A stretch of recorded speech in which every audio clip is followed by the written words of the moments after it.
session for yoga facilitators, because mostly seniors are complaining for the pain and how to manage the pain well. And this is my pleasure to introduce Sajel Mistry. Has been working as a registered psychotherapist in Toronto for the past 12 years. Her interest in how the human body moves started while completing the bachelor degree of science at the University of Toronto. She then completed her Master's of Science in Physiotherapy at McMaster University in Hamilton. Sajel has worked in a variety of settings, including hospitals, rehab centers, and currently in primary care. She has been working at Access Alliance, a community health center, for the past 7 years. She works with patients who have muscle and bone injuries, with many of them experiencing chronic pain. She is regularly teaching chronic pain patients the science of pain and helping them to improve their mobility. So, welcome, Sajel, and she already has her slides up there. So, all yours. All right, great. Thank you, Sadia. Yeah, so this presentation is about learning more about the science of pain and how you can help someone who has chronic pain manage their pain a bit better and be able to engage in exercise a bit more. All right.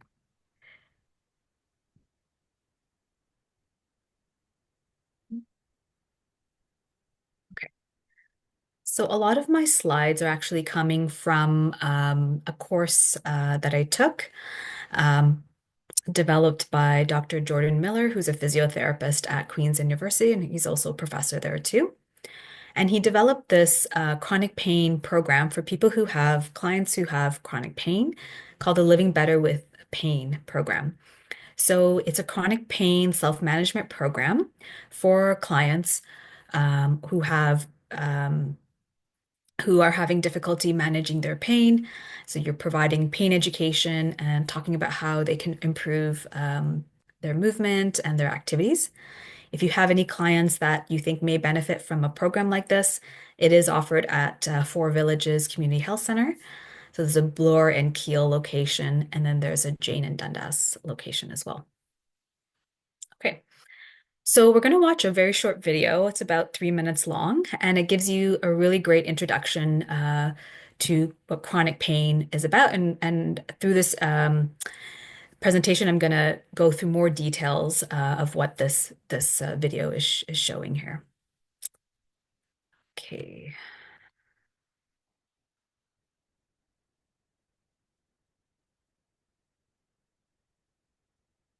Plain truth and nothing but. Let's begin with the important fact that pain is actually good, at least most of the time. For instance, if you put your hand on top of a hot stove, danger messages are sent up the spinal cord to the brain. The brain then interprets the message as pain and sends a message back down to get you to quickly remove your hand from the stovetop. If we didn't feel pain, the body wouldn't be protected from all the dangers out there. Therefore, pain is really needed for our survival. Pain is also good because when a part of the body is injured, say an ankle or back, pain warns us to protect the area for a few days or weeks to allow the tissues to heal. Think of pain as a warning signal, similar to a home alarm system. It tells the brain to take action and do something. Do this simple experiment. Take your index finger and bend it backwards until you feel some discomfort. Notice that the pain warned you to stop before you caused an injury. Once again, pain is good. There's one small challenge though. The brain can also produce pain even if there's no risk of tissue damage, or when the tissues that were originally injured have fully or nearly fully healed. Did you know that 70% of all those who lose a part of their body, such as after a leg amputation, still feel sensations such as itching, burning, or even severe pain in their no longer existing leg? This is referred to as phantom limb pain. And this phantom limb pain is felt in those who lose a finger, an arm, or breast. So why does this happen? Why would the brain make us feel pain in a part of the body that doesn't even exist? In 1951, Dr. Penfield, a pioneering neurosurgeon and a professor at McGill University in Montreal, discovered the fact that every single part of our body is mapped out in the brain. In other words, your brain has the image of your back, neck, leg, and toes all perfectly mapped out. This map in the brain is called the homunculus. What scientists have now discovered is that the image in the brain is all that is needed to produce pain, even if the body part is no longer there, or if the body part is no longer even injured. What you need to know is that this body map in our brain, or the homunculus, is constantly changing and can change based on how we use or not use our body. For instance, violinists have a larger representation of their left hand in their brain, while those who are visually impaired and read Braille have a much greater representation of their fingertips in their brain. Scientists around the world are discovering that pain doesn't always mean that something is injured or damaged in the body. So just a quick overview of what we'll be talking today about. And if anyone has any questions, because there's a lot to go through today, I would prefer if you put it in the chat, and you can also ask questions at the end too, okay? So what is pain? Pain is an unpleasant sensory and emotional experience that's associated with actual or potential tissue damage, or described in terms of such damage. So this is coming from the International Association for the Study of Pain. So why is pain experienced? Like in the video showed, it's there to protect our body against dangers or possible dangers. Yeah, protects our body from possible damage. And it tells your tissue if you have been injured. And pain is an alarm system. So we can think of an alarm system as something that warns us that we're in danger, or there is danger coming, that potentially the situation we're in, or we're lifting heavy boxes, we may start to get back pain, or we may get some sort of tissue damage with if we keep on lifting those heavy boxes. And the alarm system is always changing, like is mentioned in the video, and we'll talk about that a little bit more. Now, if you ignore the alarm, so say, for example, someone is experiencing pain and they say, you know what, no pain, no gain. I'm just going to keep going. I don't care if there's pain. What's going to happen is that alarm is going to get louder and louder and louder to the point where for the next few days, you may not be able to do, or that client may not be able to do a lot of things. They might be lying in the bed because they're having, for example, really bad back pain. But also, if you listen too closely to the alarm can also become more sensitive. So if you are, if somebody is walking for 10 minutes, and as soon as they hit that 10-minute mark, they start to experience pain. Then they say, okay, I'm only going to walk for 8 minutes. What's going to happen is that pain alarm is going to become more and more sensitive to the point where someone's not going to be able to walk 10 minutes anymore. Their activity levels become less and less. So some of the key points about pain is that pain is unpleasant, and it has to be, so that we remove ourselves from danger or possible damage. And pain is an experience. Past experiences of pain will affect our present experience of pain as well. And pain can be associated with actual or potential damage. So for example, pain can be associated with actual damage. If you scrape your hand, you're going to experience pain. So there's actual damage happening. And pain can also be associated with potential damage. For example, in that video, he put his hand on the hot stove, but quickly removed it. He removed it so quickly that there's no damage on his hand. So why might it be important to learn about pain, and why you as yoga instructors should learn about pain, and why your clients should learn about pain? Research shows that when you have better understanding of pain, or the science of pain, for your clients in particular, it's shown to reduce pain because they understand better how their body works and why they may be experiencing pain. It's shown to increase function. So once someone's able to understand why their pain might be happening, and that maybe doing a particular movement may not be actually causing tissue damage, they may start to move a little bit more. And it's also shown to decrease pain medication too. So as you're moving a bit more, you might have you're going to slowly start to have less and less pain. And then that can help with taking less medication. And it can improve other outcomes as well, other treatments like exercise. Now, pain depends on the context. So I'm going to provide you with a couple of little brief stories. The first story is there's two situations. One of the situations is someone is walking through the forest and they see a bear. They're going to start running away from the bear, but as they are running away, they fall and they hurt their ankle. But they keep running away. They don't feel any of the pain. They just keep running. Another situation is someone's walking from the grocery store to the parking lot. As they're walking in through the parking lot, they fall and they hurt their ankle. There's no other dangers around them, so their brain is mostly focused, and their focus is mostly on them hurting their ankle. So they're going to feel a lot more pain in that situation. Now, for example, you have a violin player and a soccer player. If the violin player broke one of their fingers on their left hand, which they use quite a bit, they're going to be affected by it a lot more than compared to the soccer player. So a soccer player that is not a goalie is probably not going to experience it as much, except if they're throwing a ball overhead. Depending on what you're doing on your day-to-day life, breaking a finger might have more of an effect on you, and in particular, the violinist than compared to the soccer player. And then lastly, two people are lifting boxes at work. One of them lifts the box and hurts themselves, and their boss says to them, you're making it up. I don't believe you. That's going to cause that staff member to feel very upset, angry, frustrated, versus another employee who lifts boxes, hurts their back, and their boss then gives them modified duties.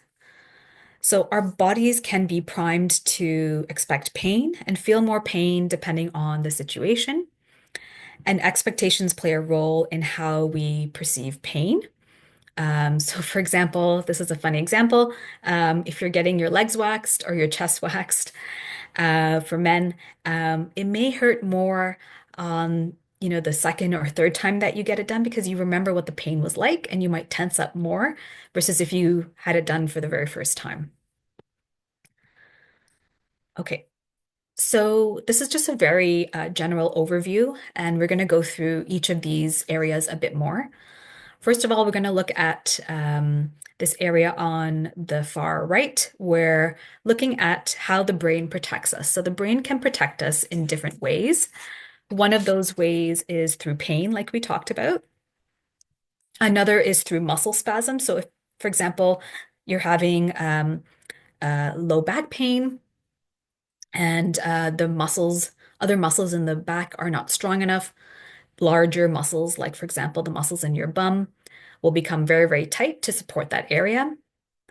And then you can also have weakness. So the muscles can become weaker. If, for example, you break your leg or someone breaks their leg, you don't want those muscles to be working because what can happen is that break can become larger and can affect healing, right?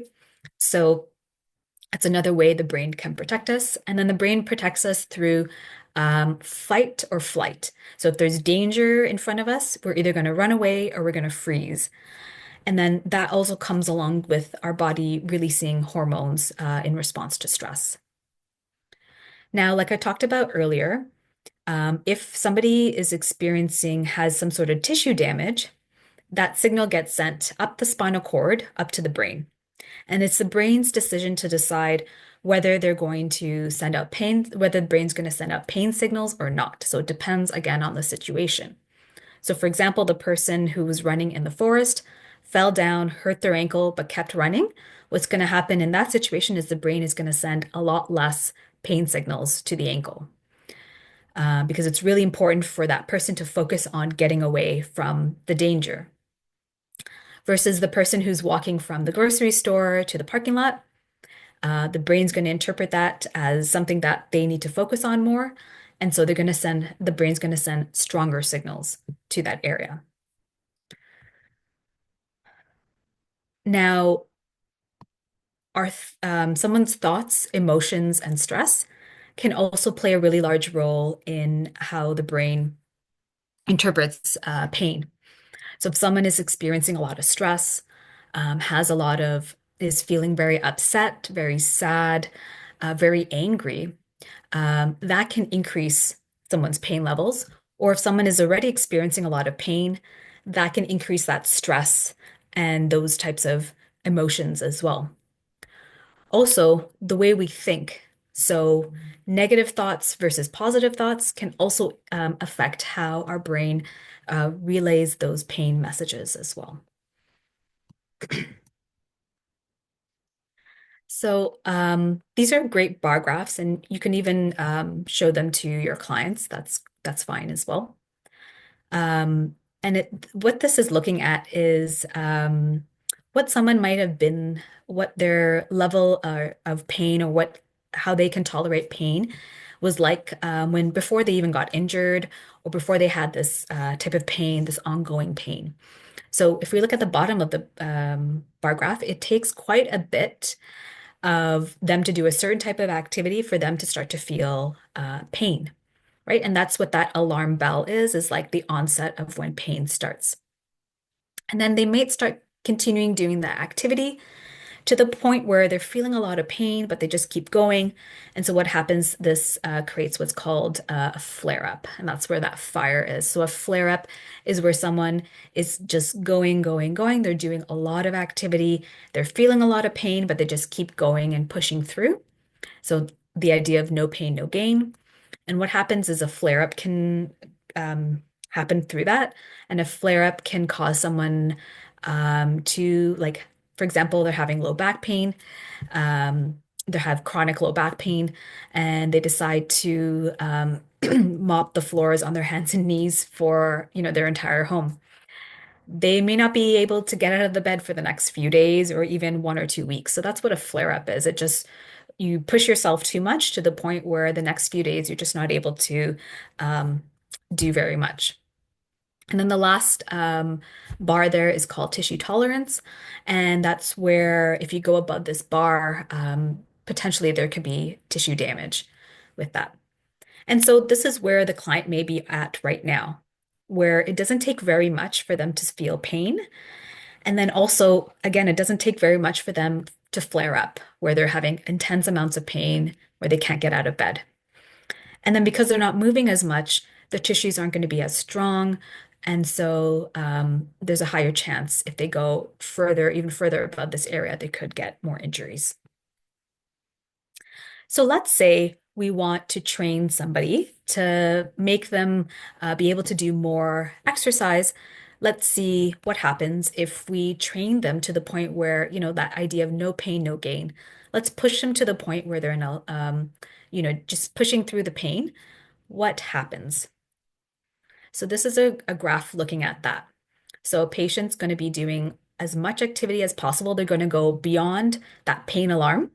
But what happens is that this triggers a flare-up, and then their activity level drops quite a bit. They may be lying in bed for the next 3, 4 days, maybe even longer. And then they do the same activity again, but they can't do as much. Okay, and it doesn't take as much for the body to send out that pain alarm. They may be doing even less activity than before, and that pain starts again.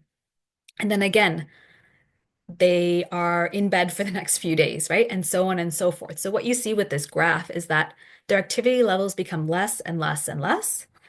And that onset of when the pain starts becomes more, these people become more and more sensitive to pain.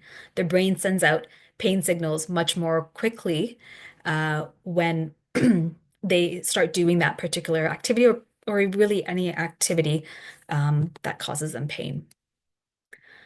Next up, we're going to look at what if you start start telling someone, okay, just do activity where you're not having any pain at all. So what happens if you aim here, where you're telling someone, okay, just do exercises where you're not going to feel any pain at all. just keep doing that. What's going to happen is that your the brain's sensitivity to pain is going to be heightened. It's going to be a lot more. And what we see here is that um, they're going to be able to do less and less activity over time. And then that their sensitivity to pain gets higher and higher and higher to the point where they're not going to be able to do as much activity as before. So what we want to do is we want to try to aim above here. So when you're with your clients and you want them to get to do a little bit more exercise, you tell them, I want you, it's okay to feel mild pain when you're doing this exercise, when you're doing this activity, but I don't want you to feel pain for more than 1 hour after you complete the activity. If somebody is feeling that way, if they are experiencing pain 1 hour after they're done that activity, then they or you may need to look at how that activity can be changed. So maybe changing how long they do it for, how many repetitions, maybe the intensity of the exercise, the range of motion of the exercise.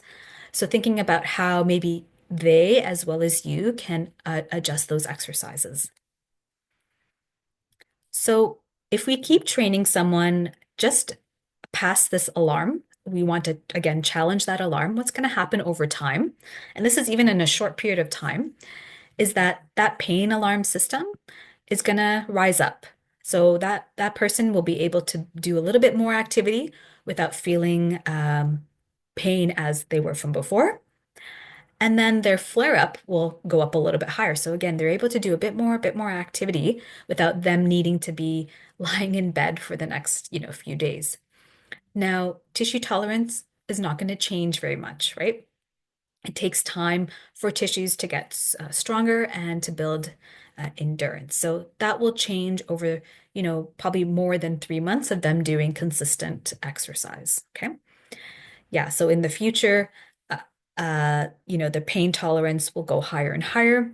And then their tissue tolerance will also improve too, to the point where, they start to feel stronger. They have greater endurance as well. So some of the key points of what I just talked about right now is that the brain uses pain to protect us when there's possible danger. Pain is not a simple sensation. It's based on the brain's available information. And the amount of pain doesn't accurately indicate the amount of tissue damage. With chronic pain, it might be harder for people to do their usual activities. And I think we were all aware of that. And we can change the way the brain perceives painful activities. So what are the effects of exercise on the tissue? So I'm sure many of you know that if you do strength training on a muscle, it's going to get more muscle mass. When you have more muscle mass, usually means more strength, and it can make certain tasks a lot easier for someone.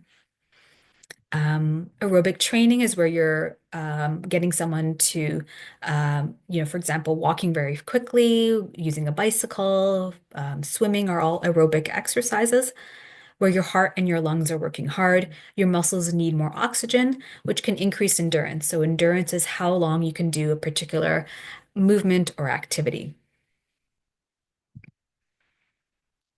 And exercise causes changes to the muscle. So that's been well known for a long time. Now, when you are initially challenging that pain alarm, you might notice that someone's activities improve. So their functional activities, maybe they're able to walk for 15 minutes when before they were only able to walk for 5 minutes. But that's usually happens maybe in a short period of time, maybe 4 to 6 weeks, we start to see some changes. But we may not see changes in the tissues like changes in strength and endurance. But just because there are no changes in the tissues themselves, it doesn't mean that we can't make a change in someone's activity levels and also change their pain levels as well. Now, these changes in strength and in endurance are more likely to change later on down the road as they continue to be consistent with their exercises.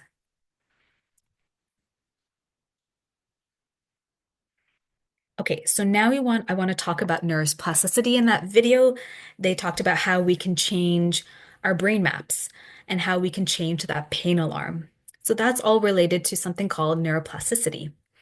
So this is the ability of the nervous system to adapt and change based on new experiences, based on information and different input. So neuro refers to the nervous system and the nerves, and plastic is, you're able to mold and change plastic. So neuroplasticity is the nervous system's ability to adapt or change. And our everyone's brains is able to do that. So anything the nervous system has learned can be changed.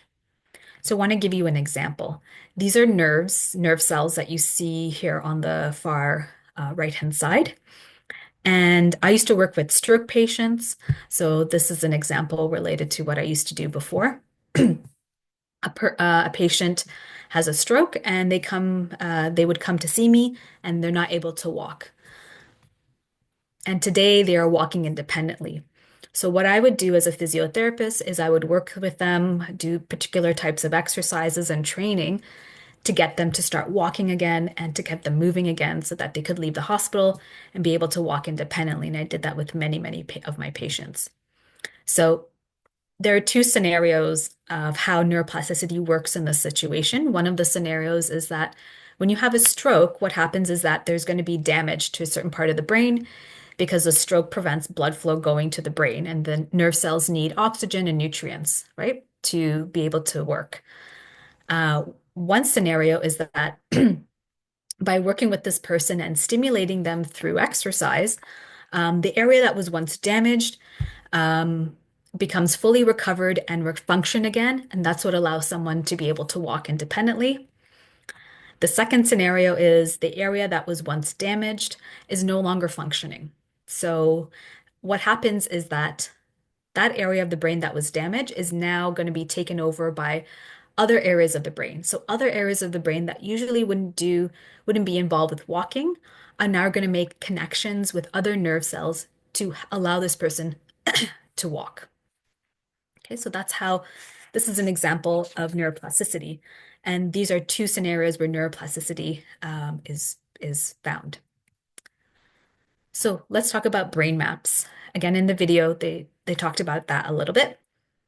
So the brain has maps of the body for touch and for movement. So depending on which part of your body you're looking at, there's a different map of the brain for that body part. And depending on the role of that area of the body, it can take up a larger area in the brain. So your hand, which you use a lot and is very sensitive to touch, is going to take up a larger portion of that area of the brain because more nerve cells and more connections need to be sent there so that you can use your hand in the way you want to use it. And so what happens is that when someone is experiencing chronic pain, sometimes these brain maps aren't as accurate as they should be. And we'll talk about that a little bit more. So this is what's referred to as the homunculus. It can also be referred to as the somatosensory cortex. And this is the brain map that I was talking to you about. So as you see here, the hand is quite large. And then, you can also look at other areas of the brain.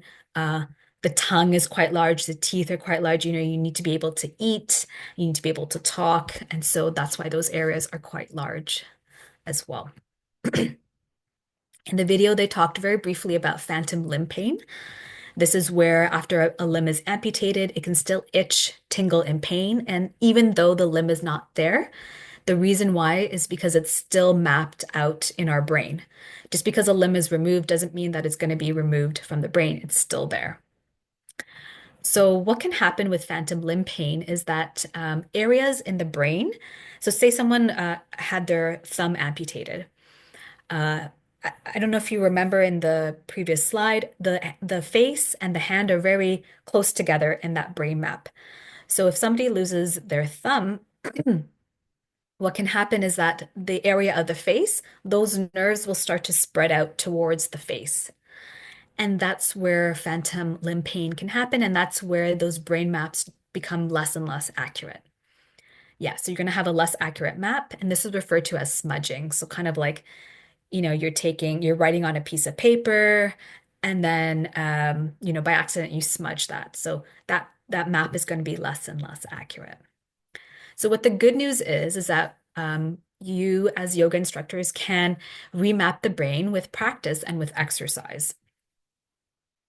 So we see this with a violinist, for example.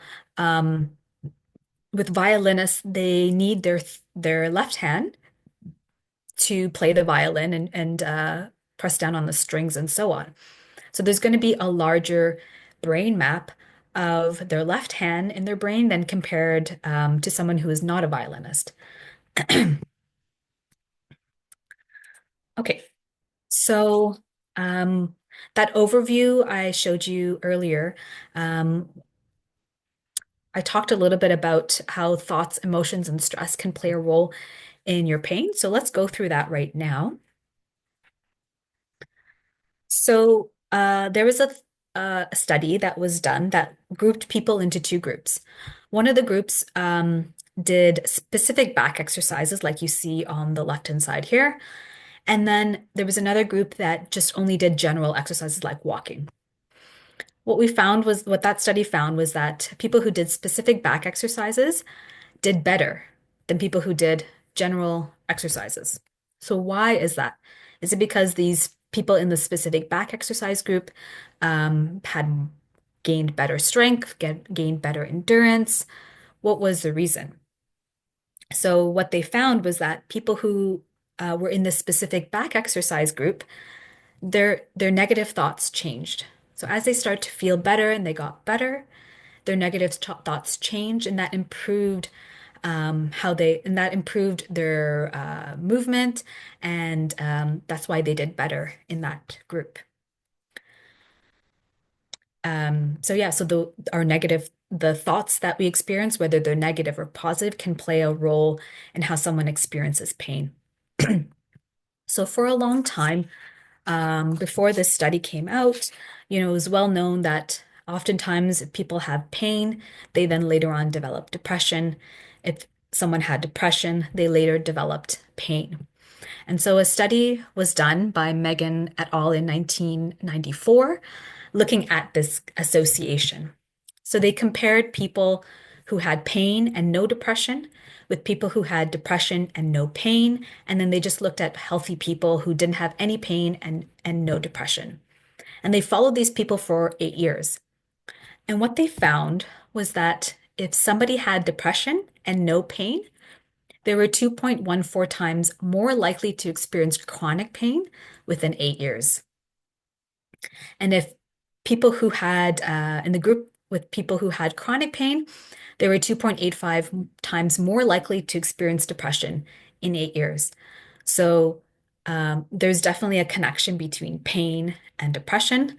And unfortunately, people who have depression are more likely to develop pain, and vice versa with chronic pain and developing depression as well. So yes, thoughts and how we think plays definitely a huge role in developing pain. So, maybe clients have said this to you before, I can't stop thinking about how much it hurts. So they're very pain focused. I'm worried that it will get worse as I get older. Usually, when you're dealing with seniors, they're going to have those aches and pains, and that's normal.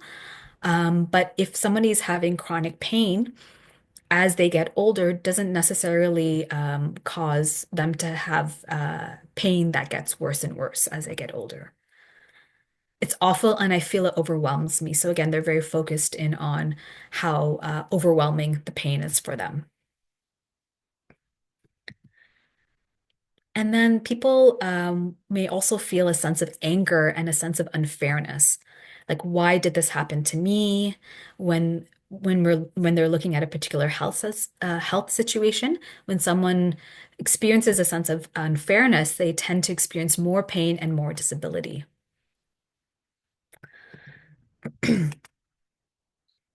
And just bringing back to everything again, thoughts can definitely influence pain.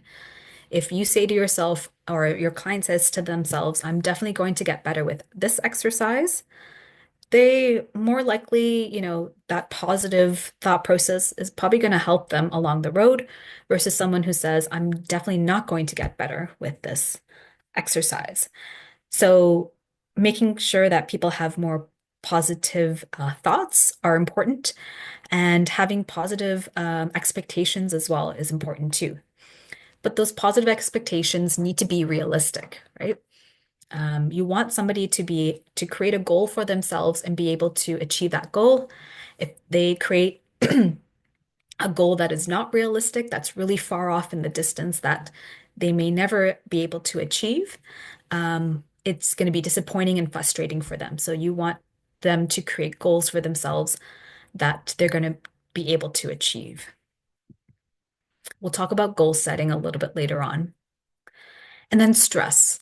So cortisol is a type of hormone that's released in response to stress. So if you see danger, fight or flight, cortisol is going to be released in your body. It's released by the adrenal glands, which are these yellow areas on top of the kidneys. And what cortisol does is it increases your heart rate, your blood pressure, how fast you're breathing, makes you focused more, because you need to be doing all of those things if you see a bear in the forest, right? You need to have enough energy to get away from the bear. Your heart rate is going to be pumping all that blood to your muscles to be able to run away. And cortisol also plays a role in someone's metabolism, can help to boost immunity, and also is important for sleep-wake cycles. So cortisol is good for more stress that is very, very short term.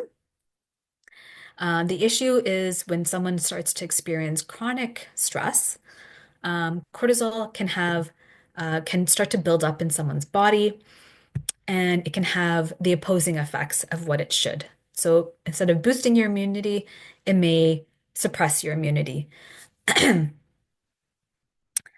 If there is too much of this hormone in your body, your body starts to ignore it. And what happens is you aren't going to be able to, your client may not be able to um, def uh, your client may not be able to deal with stress in that moment in time, and because their body's kind of ignoring that cortisol because it's just too much of it all the time.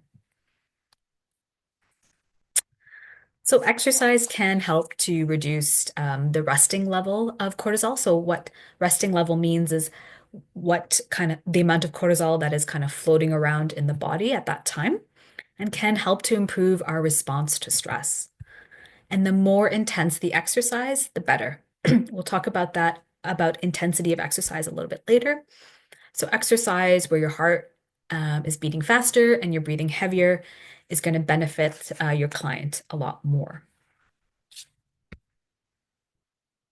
So a summary on exercise. Exercise has positive effects on pain, function, and quality of life. Movement and exercise can influence pain and function through a variety of different ways, through someone's tissues, sensitivity to danger pathways, sensitivity to brain areas that are very, very sensitive, brain maps, thoughts, emotions, and stress levels. Okay, so, we're pretty good on time. We're going to talk about strategies on how to manage someone, or how you can teach self-management to your client. So the first strategy is, sorry, excuse me. Okay, so this first strategy is teaching someone how to work to the pain alarm without making it loud. So you want them to challenge, sorry, you want them to challenge that pain alarm. So letting them know, maybe doing certain types of activities multiple times throughout the day, doing a little bit frequently throughout the day. Letting them know that you want them to experience a little bit of pain when they're doing a particular activity or mild or exercise, and telling them it is normal to have a little bit of pain when you do this particular activity or movement. But letting them know also that after the activity is done, they shouldn't be feeling pain, they shouldn't be feeling pain more than an hour after they're done the activity. It's okay for them to feel pain for about an hour after that activity is done, but if they're feeling pain for more than an hour afterwards, then maybe with you or maybe on their own, they need to look at how they can change that activity. So that could include changing how long they do the activity for, changing the intensity of the activity. Maybe if they're doing a stretch, changing the range of motion. So they're doing less range of motion.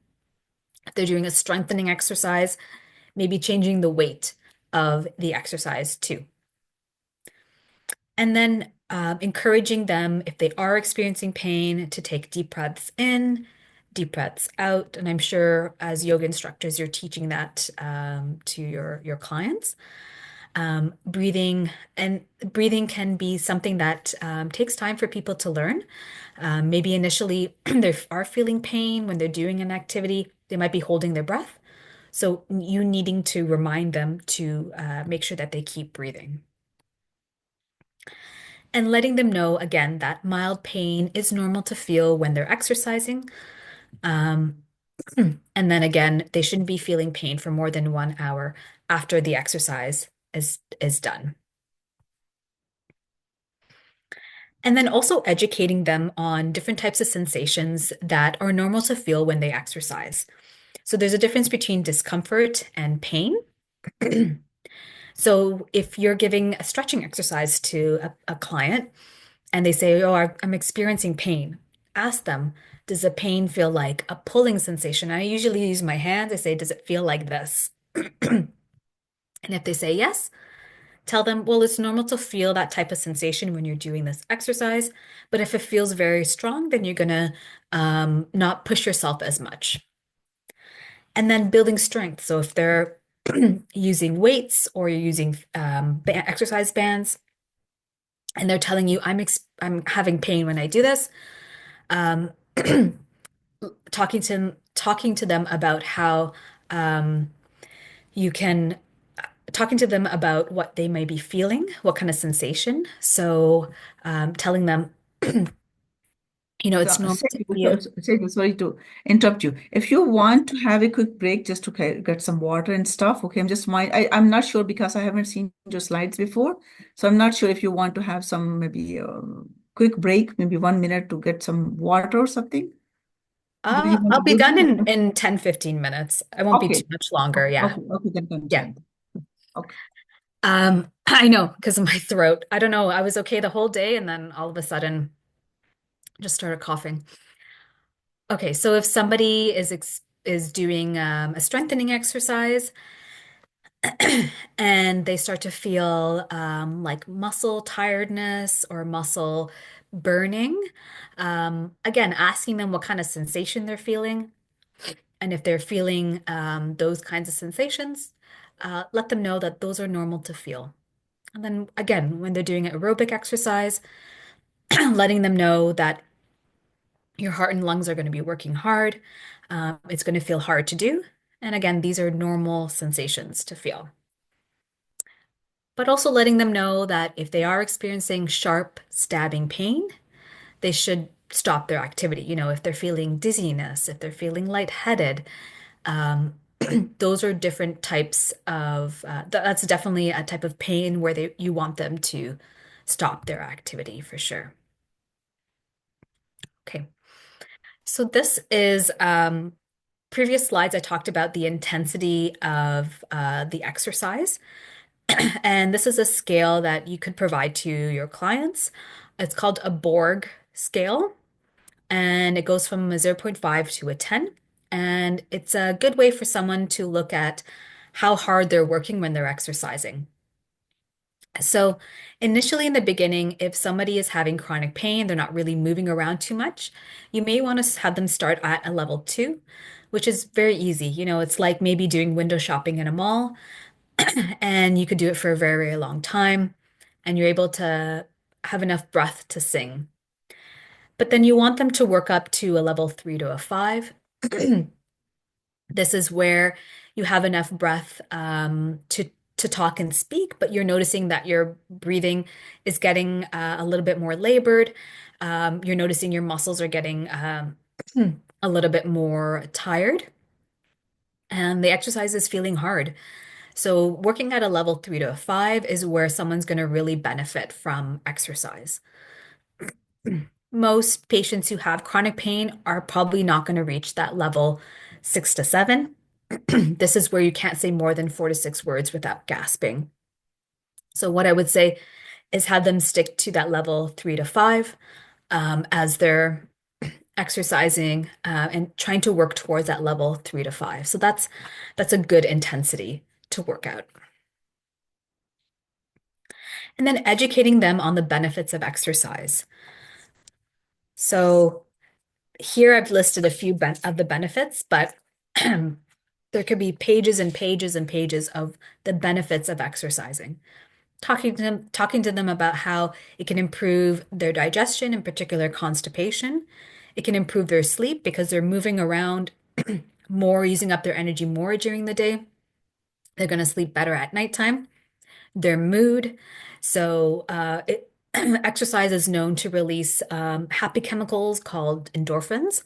And so that can make people feel elevate their mood a bit more. And it can also improve their energy. Oftentimes people say, well, whenever I exercise, I feel like I don't have, like I lose all my energy. Well, it's probably because they're not exercising regularly enough to see the effects. And it probably could also be because they're not eating enough before they exercise or they're not eating enough afterwards, soon after they exercise. So talking to people about making sure they're having regular snacks and they're eating properly after they're exercising can help to improve how they feel about exercise too. It can help to reduce pain, like we talked about, can help to prevent injuries. As you continue to exercise, those muscles get stronger, your endurance gets built up, and speeds up recovery if you're injured, and can also boost your immune system. And the list can go on and on and on. Now, you can also mention to them that if they are doing exercise regularly, they might start to see benefits in things like energy levels, things like their mood in the first 1 to 3 weeks. And if they start to exercise regularly, the key word here is regularly, for about 3 months, they might just start to see changes in their mood. They might start to see improvements in their posture and balance. They might start to see stronger muscles and less pain as well. Okay, so when patients have chronic pain, they may be more exposed to, or may more likely have flare-ups. Again, a flare-up is where someone pushes past the pain to the point where they're in so much pain that for the next 2 to 3 days, maybe they can't do anything at all at home. They're maybe just lying in bed. And for some people, that extreme amount of pain can last for even 1 or 2 weeks. So how can we help to limit flare-ups? One of the things is to take a task that seems really large and tell them to break it up into smaller tasks. So, for example, washing the windows. Uh, you know, you need to wash all the windows in your home. And so instead of saying, no, I'm not going to do it, think about how we can break that task into smaller tasks. So maybe doing 2 windows a day can be manageable, not flare them up, and they can still get that task done.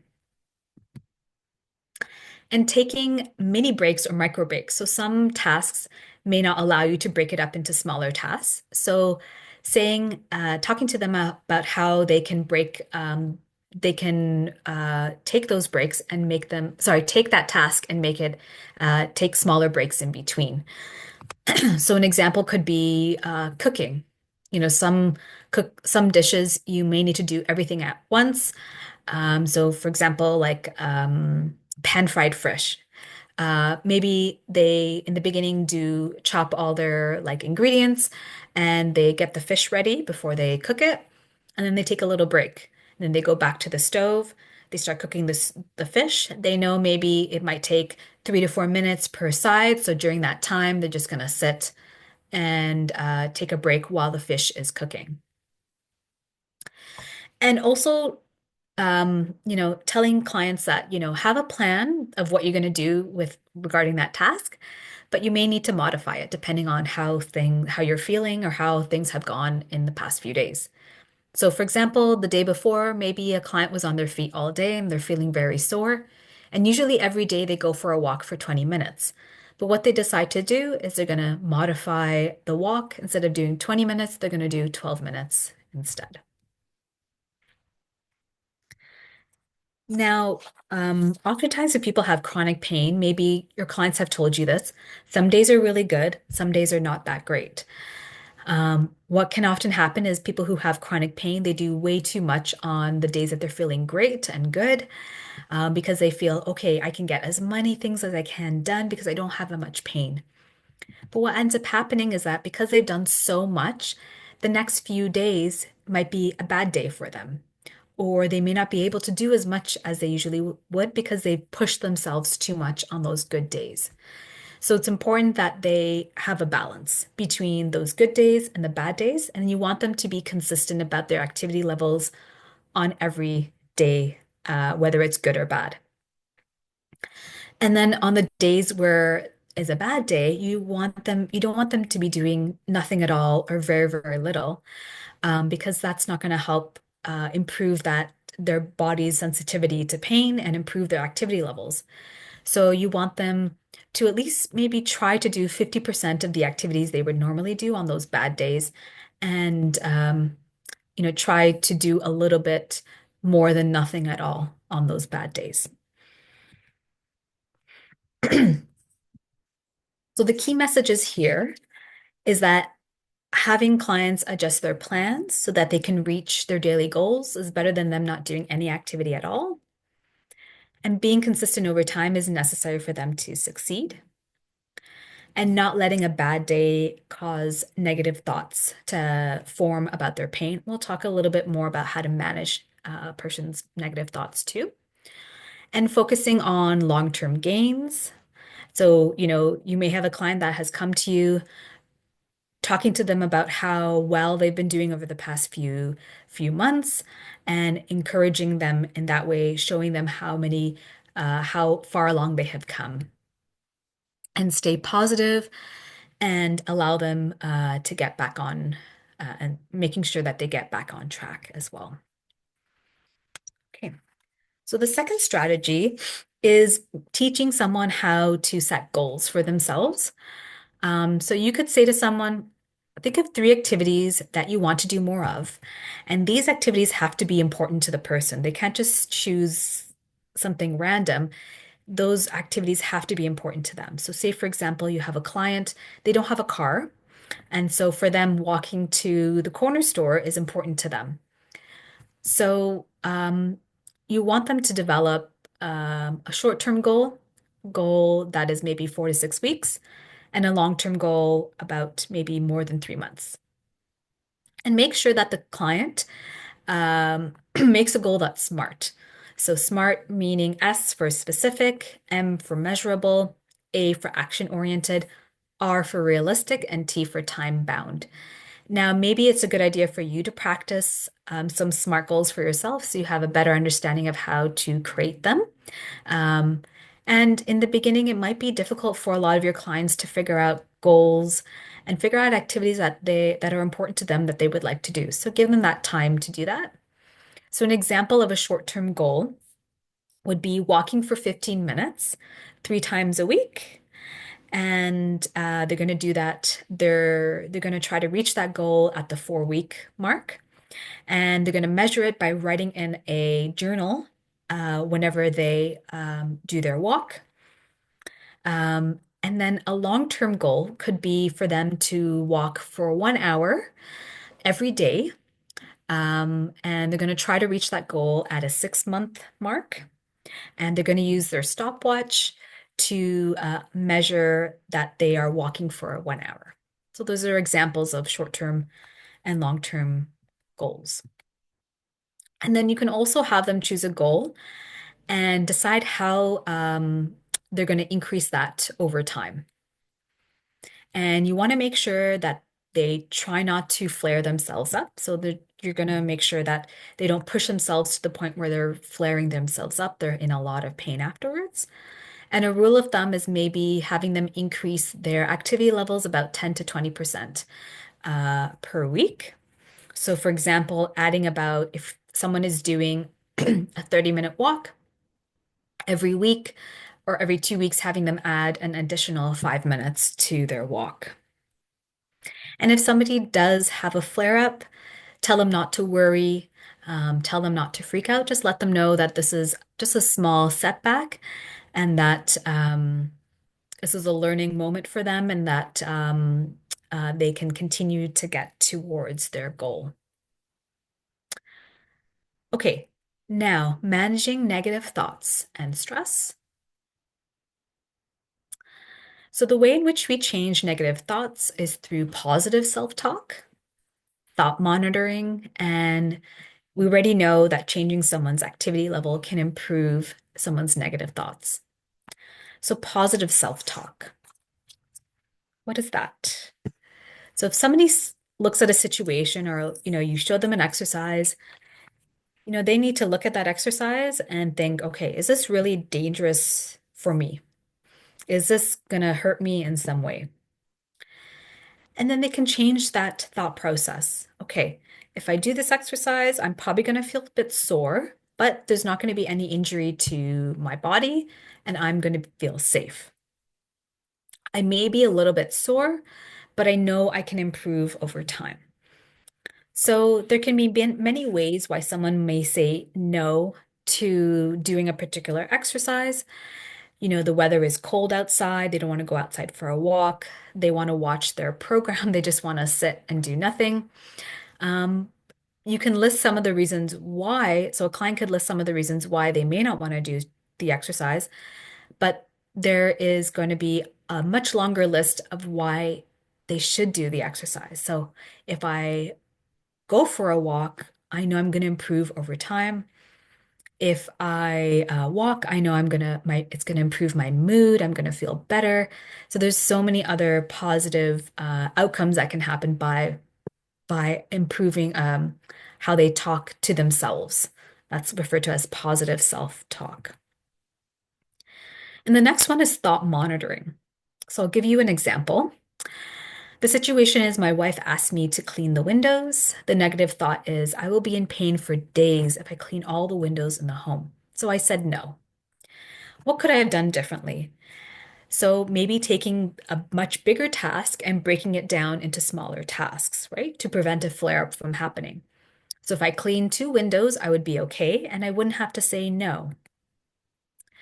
Now, the second example is I woke up and my neck pain was really bad. So the negative thought was I got very angry at the person who rear-ended me. And the action was I decided to take it easy today and I didn't accomplish much today. What could I have done differently? So focusing on the past is not helping me to recover. I could focus on what I can control. And maybe instead of not doing very much that day, I could have done a little bit more in terms of my movement and being able to reach the goals I had set out for myself. And then, as I'm sure you do quite a bit with your clients, breathing is really important. So breathing helps to release endorphins. These are happy chemicals that make you feel good. And it temporarily reduces your blood pressure, heart rate, respiratory pain, and stress. So it can do it on a temporary basis. And breathing can also be a way for someone to manage the pain that they're experiencing at that moment in time and maybe help them to get through a particular exercise as well. So I'm sure you're familiar with a lot of different types of breathing exercises, but this is one you can do. So breathe in through your nose, out through your mouth, and then have them slow it down, have them count for longer and longer periods. And you can combine, oftentimes when people are doing an exercise that maybe they're experiencing some mild pain, they might tense up and hold their breath. So encouraging them to keep breathing is really important. And that also helps for relaxation to reduce some of the pain that they might be experiencing too. And then also looking at progressive muscle relaxation. So this is where someone is thinking about slowly tensing and then slowly relaxing each muscle group in their body. And this may help them to become more aware of their body. When they become more aware of their body, this can help to change those brain maps that we were talking about. So you can have them start off by closing their eyes, start by tensing and then relaxing the muscles in their toes, and then work up through different muscle groups in their body, all the way up to their head and their face. And then have them tense up their muscles for 5 seconds and then relax for 30 seconds. And then there's also visualization. So this is where you're trying to take someone to a different place that maybe makes them happy, makes them feel more relaxed, creates peaceful and calming place. And you can use many different sensations like smell, sight, touch, and sound. Like imagining them at the ocean, and that can help them to bring themselves away from the pain, and also helps with dealing with stress as well. And then having support network or using their support networks. So when someone has strong support networks like their family, their friends, it's shown that these people can handle stress and pain a lot better. And this means that they're using their support networks to discuss how they're feeling. They're going out and having fun, and that could mean that they're distracted from their pain and they are feeling supported and cared for. Oftentimes, some seniors, they're isolated at home. Maybe they don't have many friends anymore that come and visit, or their family is really far away. So you might be that support network for them. They may need you to discuss their feelings. They may need you to feel supported and cared for. And they may use, the interaction that you have with them as a distraction and maybe as a way to have fun too. So think of yourself as a support network as well for them. Okay, so we're coming to the end of the presentation. These are just some resources if you're interested in any other information about chronic pain. The video I showed in the beginning comes from a physiotherapist. His name is Dr. Bavram Jam, and he works out of Toronto. And this is the website I got the video from. If you are interested in learning more, all of the videos are free. So you can go have a look and check out a bit more information about what he's talking about. He goes in much more detailed information. And then these two books, Explain Pain and the Explain Pain Handbook, Proctometer, both written by Mosley and Butler. Butler is a physiotherapist. Mosley is I believe, a doctor who works with people who have chronic pain. A lot of the information that I talked about today is in those books, but they're a really great resource as well. And that's the end of the presentation. We have a bit of time, about 15 minutes or so, and I can stick around if anybody has any questions.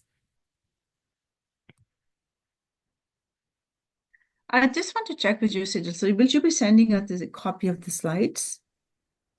I can, but I guess if it's being recorded and you're going to post it on the website, then it may not be necessary. People are So going to look at the slides they may again. not be, okay, so problem is, okay, sometimes people are not able to, they will be sharing information with seniors. So it's good for Okay. them to have something in their hand. Some may be having some issues with auditory and all the stuff. So I think it will be helpful for them to have Okay. slides. If you don't Sure, mind, sure. Yeah, I can can you do that. email them to me, and then we'll find ways to make these slides available. Yeah, please feel free to ask any questions if you have any from Sajel? Maybe there's like a specific client you have that you're struggling with and you want some advice on how to deal with them. I can answer that question as well.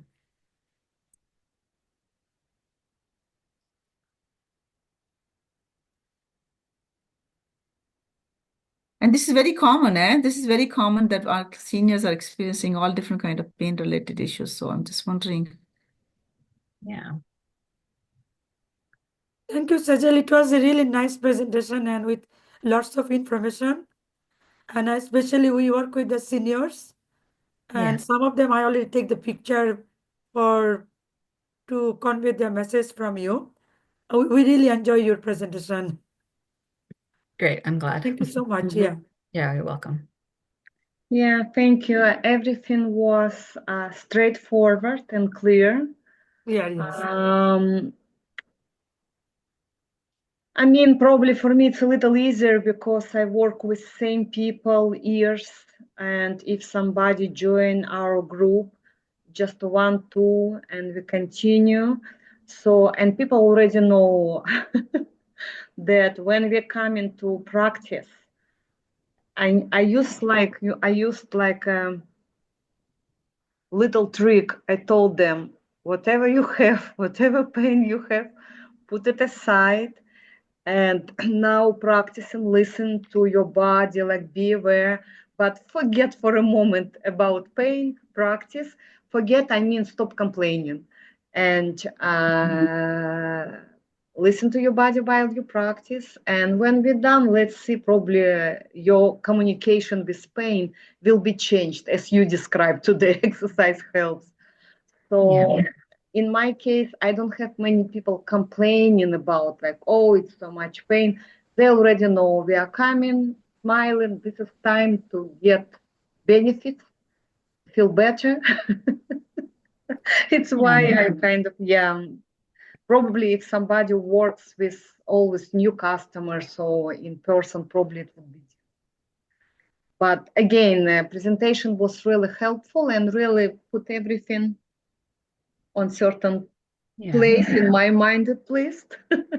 Yeah. Thank you. Yeah, Thank I think even if you're working with the same people over and over again, you. and somebody comes to you and, yeah, of course, at a certain point, putting your pain aside. But remember what I talked about, Mhm. shouldn't be ignoring the pain either, because that pain alarm can get louder and louder and louder. Oh, So yeah. maybe also talking to them about, letting them know it's okay to have a little bit of pain when you're doing it. So letting them know that it's okay to feel a little bit of pain when you're exercising, maybe giving them some more guidelines about when they should and when they should feel pain, how much pain, and for how long they should Yeah. feel It was after they're done. actually, yeah, it's actually was good one. It was great reminder for me because usually I'm saying, be careful, listen to your body. And now I realized, we should allow some pain. So not cut all pain during practice, Yeah. allow some. So it was great reminder for me. Like, thank you. Yes. Thank you, Sajel. It's really helpful. And it's like we always mention that listen to your body. Don't try to follow others, even not the instructor. Yeah. So, and like when we do the balance thing, we always told that it's okay to wobble a bit, but make sure you're safe.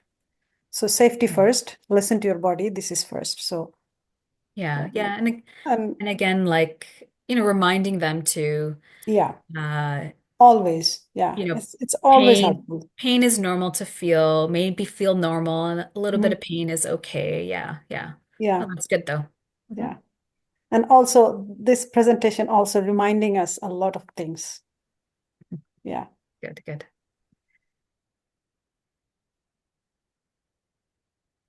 Okay, so if no more questions, then I thank